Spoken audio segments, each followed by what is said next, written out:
Le marché des coupés cabriolets n'en finit pas de se développer. C'est au tour aujourd'hui de Volkswagen d'y faire son entrée avec l'Eos, un nom original qui qualifie en réalité la version coupé cabriolet de la Golf. Avant tout, une petite minute culturelle généreusement offerte par Caradisiaque. Le nom d'Eos fait référence à la déesse grecque de l'aurore. Eos est également la mère des vents et des étoiles du soir et du matin. Aurore, vent, étoile, autant de domaines qui conviennent parfaitement à la conduite en décapotable. Première particularité de l'Eos, l'absence de porte-à-faux surdimensionné qui caractérise généralement les coupés cabriolets. Un tour de magie obtenu grâce à la spécificité de la cinématique du toit qui se fractionne en 5 morceaux lors de la manœuvre de capotage et de décapotage. Comme vous le voyez, les montants s'escamotent sans se plier.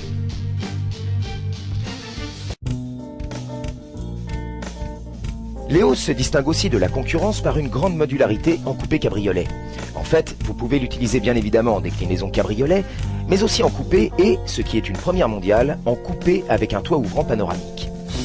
Pour faire votre choix, il suffit d'actionner l'un des deux boutons se trouvant entre les deux sièges avant.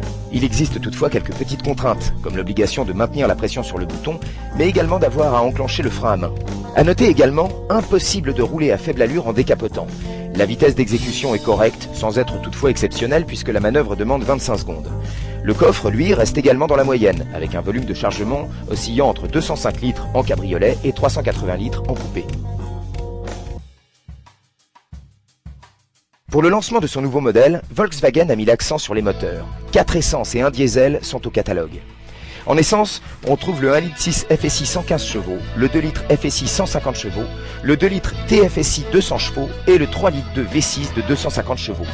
Moins de choix en diesel puisqu'on retrouve uniquement le 2 litres TDI 140 chevaux qui représentera 70% des ventes en France.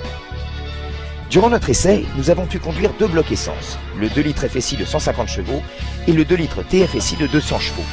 Malgré un poids conséquent, l'Eos distille un plaisir de conduite important avec des performances très honnêtes, même si elles sont inférieures à celles d'une Golf classique équipée des mêmes moteurs.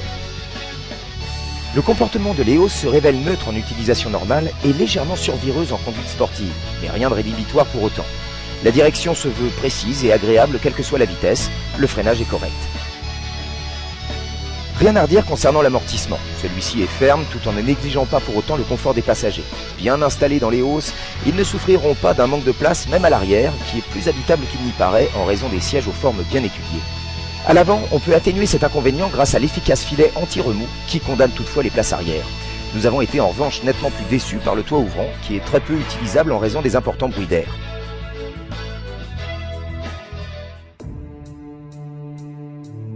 Si vous hésitiez à acquérir un coupé cabriolet en raison notamment de son profil disgracieux et de son porte-à-faux arrière conséquent, l'Eos pourrait vous réconcilier avec cette catégorie de véhicules, car le nouveau venu de chez Volkswagen est, selon nous, l'un des coupés cabriolets les plus harmonieux du marché, avec la Volvo C70. De quoi réveiller le côté frimeur qui sommeille au fond de chacun de nous.